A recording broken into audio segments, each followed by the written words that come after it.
అనుకోని సమస్యలు ఎట్లా ఎదురవుతాయో ఇప్పుడు అమెరికా ఫేస్ చేస్తుంది.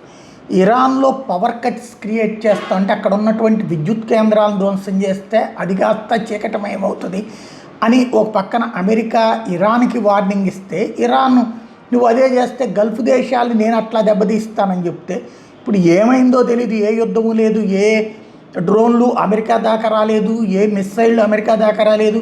అసలు ఇరాన్ దగ్గర యుద్ధ విమానాలే లేవు కాబట్టి అమెరికాని దెబ్బతీసేది లేదు. కానీ కాలిఫోర్నియా అకస్మాత్తుగా చీకటిమయమైంది.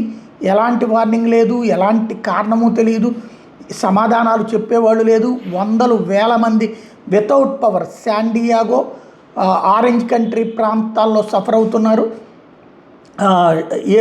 స్టిల్ ఇన్వెస్టిగేట్ చేస్తున్నామని అక్కడ ఉన్నటువంటి అధికార యంత్రాంగం చెప్తున్నారు. ఓ రకంగా మేజర్ బ్లాక్అవుట్ అని చెప్తున్నారు. పవర్ గ్రిడ్స్ అకస్మాత్తుగా ఫెయిల్ అయినాయి పెద్ద ఎత్తున. ఎందుకు ఫెయిల్ అయిందో తెలియక వెతుకుతున్నాం అని చెప్తున్నారు. ఇది యుద్ధం జరుగుతున్న ప్లేస్లో కాదు, కాలిఫోర్నియాలో, అమెరికాకి సంబంధించిన కాలిఫోర్నియాలో పరిస్థితి. చీకటిమయమైనటువంటి నగరాలు. ఈ విచిత్ర పరిస్థితిని గురించి ఇప్పుడు పబ్లిక్ వాళ్ళే సోషల్ మీడియాలో పోస్టులు పెట్టడంతో బయటకు వచ్చింది.